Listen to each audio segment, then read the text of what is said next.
ಎಲ್ಲ ರಾಯರ ಭಕ್ತರಿಗೂ ನಮಸ್ಕಾರ. ನಾನು ಇವತ್ತು ರಾಯರ ಒಂದು ಪವಾಡ ಜೊತೆ ಬಂದಿದ್ದೀನಿ. ಅದೇನೆಂದರೆ, ನಾನು ಕೋರ್ಟ್ಗೆ ಹೋಗ್ಬೇಕಿತ್ತು. ಏನಕ್ಕೆ ಅಂದರೆ, ನನ್ನ ಮಗಳ ಬರ್ತ್ ಸರ್ಟಿಫಿಕೇಟ್ ನೇಮ್ ಚೇಂಜ್ ಮಾಡಲಿಕ್ಕೆ ನಾನು ಕೋರ್ಟ್ಗೆ ಹೋಗ್ತೀನಿ. ಅಲ್ಲಿ ಚಾಪಕಾದ್ಗ ತೊಗೊಂಬನ್ನಿ ಅಂತಾರೆ. ಚಾಪಕಾದ್ಗ ಎಲ್ಲಿ ಸಿಗುತ್ತೆ ಅಂತ ನನಗೆ ಗೊತ್ತಿರಲ್ಲ. ನಾನು ಆವಾಗ ಅಣ್ಣಂಗೆ ಕಾಲ್ ಮಾಡ್ತೀನಿ. ಅಣ್ಣಂಗೆ ಕಾಲ್ ಮಾಡಿ ಎಲ್ಲಿ ಸಿಗುತ್ತೆ ಅಂತ ಕೇಳಿದವಾಗ ನನ್ನ ಮೊಬೈಲ್ ಹ್ಯಾಂಗ್ ಆಗುತ್ತೆ. ನನ್ನ ಮೊಬೈಲ್ ಹ್ಯಾಂಗ್ ಆಗಿಬಿಟ್ಟು ಒಂದು ಕಡೆ ಶಡೌನ್, ಒಂದು ಕಡೆ ರಿಪೇರ್ ಅಂತ ತೋರಿಸುತ್ತೆ. ಅದು ಏನು ಪ್ರೆಸ್ ಮಾಡಿದರೂ ಆನೇ ಆಗಲ್ಲ. ನನಗೆ ನಮ್ಮಪ್ಪ ತೊಗೊಂಬರ್ತಾರೆ ಚಾಪಕಾದ್ಗನ. ನಾವು ಕೋರ್ಟಲ್ಲಿ ಕೆಲಸ ಮುಗಿಸ್ಕೊಂಡು ಬರ್ತೀವಿ.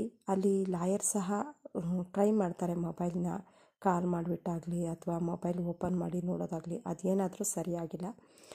ಸರಿ ಅಂತ ಕೆಲಸ ಮುಗಿಸ್ಕೊಂಡು ಅದನ್ನು ತಾಲೂಕು ಆಫೀಸಿಗೆ ಕೊಡಬೇಕಾಗತ್ತೆ. ಅಲ್ಲಿ ಮುಗಿಸ್ಕೊಂಡು ನಾವು ನಡ್ಕೊಂಡೇ ಬರ್ತೀವಿ ಮೊಬೈಲ್ ಅಂಗಡಿ ಸಿಗುತ್ತೆ ಅಂತ.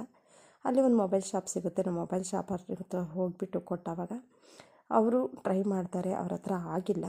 ಮೇಡಮ್, 1/2 ಅವರ್ ಇದನ್ನು ಓಪನ್ ಮಾಡಲಿಕ್ಕೆ ಆಗುತ್ತೆ, ನೆಕ್ಸ್ಟ್ 2 ಅವರ್ ಟೈಮ್ ಬೇಕಾಗುತ್ತೆ ಫುಲ್ಲು ನಾವು ಚೆಕ್ ಮಾಡಲಿಕ್ಕೆ ಅಂತ ಹೇಳ್ತಾರೆ. ಇಲ್ಲ ಸರ್, ನನಗೆ ತಾಲೂಕು ಆಫೀಸಲ್ಲಿ ಕೆಲಸ ಇದೆ, ಅಲ್ಲಿ ಮುಗಿಸ್ಕೊಂಡು ಬರ್ತೀನಿ ನಾನು ಅಂದ್ಬಿಟ್ಟು ನಾನು ಹೋಗ್ತೀನಿ ತಗೊಂಡು.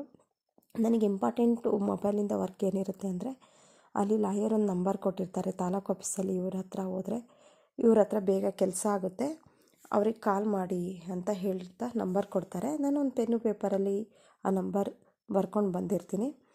ಅವ್ರಿಗೆ ಹೇಗೆ ಕಾಲ್ ಮಾಡೋದಪ್ಪ, ನನಗೆ ಈ ರೀತಿ ಪ್ರಾಬ್ಲಮ್ ಬೇರೆ ಆಯಿತು, ಏನು ಮಾಡೋದು ಅಂದ್ಕೊಂಡು ಬರ್ತಾಯಿರ್ತೀನಿ. ಇನ್ನು ತಾಲೂಕು ಆಫೀಸಿಂದ ಇನ್ನೊಂದು ಸ್ವಲ್ಪ ದೂರ ಇರುತ್ತೆ.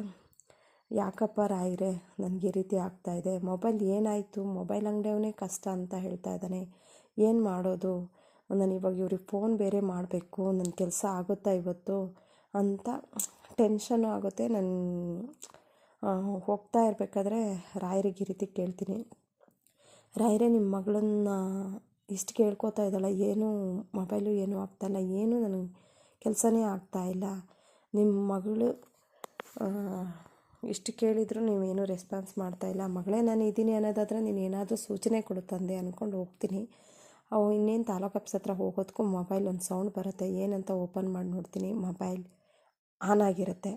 ತುಂಬ ಖುಷಿಯಾಯಿತು. ನಮ್ಮ ಅಪ್ಪಂಗೆ ಹೇಳಿದೆ, ಅಪ್ಪ ನೋಡಪ್ಪ, ಮೊಬೈಲ್ ಅಂಗಡಿಯವನೇ ಇದನ್ನು 2 ಅವರ್ಸ್ ಬೇಕು, 1/2 ಅವರ್ ರಿಪೇರಿ ಮಾಡಿ ಚೆಕ್ ಮಾಡಲಿಕ್ಕೆ ಅಂತ ಹೇಳಿದರು. ನೋಡು ರಾಯರು ಇದ್ದೀರಾ ರಾಯರೇ ಅಂತ ಕೇಳಿದ್ಕೋಸ್ಕರ ನನಗೆ ಎಷ್ಟು ಚೆನ್ನಾಗಿ ಓಪನ್ ಆಯಿತು ಮೊಬೈಲು ಅಂತ ನಮ್ಮ ಅಪ್ಪಂಗೆ ಹೇಳಿದೆ ನಾನು. ರಾಯರು ಪ್ರತಿ ಕ್ಷಣ ಇರ್ತಾರೆ ನಮ್ಮ ಜೊತೆಗೆ, ನಾವು ನಂಬಬೇಕಷ್ಟೇ. ನನ್ನ ಮೊಬೈಲ್ ಆನ್ ಆಯಿತು. ಅಲ್ಲಿ ಅವರಿಗೆ ಕಾಲ್ ಮಾಡಿದೆ. ಕಾಲ್ ಮಾಡಿದ ತಕ್ಷಣ ಅವರು ಚೆನ್ನಾಗಿ ರೆಸ್ಪಾನ್ಸ್ ಮಾಡಿದರು. ನನ್ನ ಕೆಲಸ ಸಹ ಆಯಿತು. ಸದಾಕಾಲ ನಾವು ರಾಯರನ್ನು ನೆನ್ಕೋತಾ ಇದ್ದರೆ, ರಾಯರು ನಂಬಿದರೆ ನಮ್ಗೆ ಯಾವುದೇ ಕಷ್ಟ ಬರಲ್ಲ.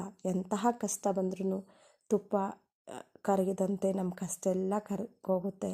ಅದಕ್ಕೆ ಸದಾಕಾಲ ನಮ್ಮ ಜೊತೆನೇ ರಾಯರಿರ್ತಾರೆ. ನಾವು ಅವ್ರನ್ನ ನೆನೆಯುತ್ತಲೇ ಇರಬೇಕು. ನಾನಂತೂ ಬಲವಾಗಿ ರಾಯರನ್ನು ನಂಬಿಬಿಟ್ಟಿದ್ದೀನಿ. ನನಗೇನೇ ಪ್ರಾಬ್ಲಮ್ ಬಂದರೂ ರಾಯರಿದ್ದಾರೆ. ರಾಯರೇ, ಎಲ್ಲಿದೆಯಾ ತಂದೆ, ನಿನ್ನ ಮಗಳನ್ನ ಸ್ವಲ್ಪ ಕಣ್ಬಿಟ್ಟು ನೋಡಪ್ಪ ಅಂತೀನಿ ಅಷ್ಟೇ. ನನ್ನ ಎಲ್ಲ ಕಷ್ಟಗಳು ಬೇಗನೆ ಕ್ಲಿಯರ್ ಆಗುತ್ತೆ. ಎಲ್ಲರೂ ಸಹ ರಾಯರನ್ನು ನಂಬಿ, ನಿಮಗೆ ಏನೇ ಕಷ್ಟ ಇರಲಿ, ನಿಮ್ದು ಏನೇ ಸಮಸ್ಯೆ ಇದ್ರೂ ರಾಯರ ಹತ್ರ ಕೇಳ್ಕೊಳ್ಳಿ.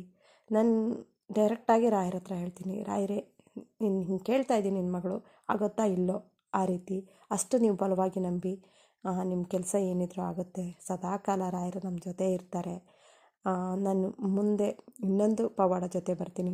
ನಿಮಗಿದ್ದು ಇಷ್ಟ ಆದರೆ ರಾಯರಿದ್ದಾರೆ ಅಂತ ಕಮೆಂಟ್ಸ್ ಮಾಡಿ, ಸಬ್ಸ್ಕ್ರೈಬ್ ಮಾಡಿ, ಶೇರ್ ಮಾಡೋದು ಮರಿಬೇಡಿ. ನಾನು ಮತ್ತೆ ಮುಂದಿನ ವಿಡಿಯೋ ಜೊತೆ ನಿಮ್ಮೊಂದಿಗೆ ಬರ್ತೀನಿ. ಅಲ್ಲಿವರೆಗೂ ಎಲ್ಲರಿಗೂ ಶ್ರೀ ಗುರುಭ್ಯೋ ನಮಃ.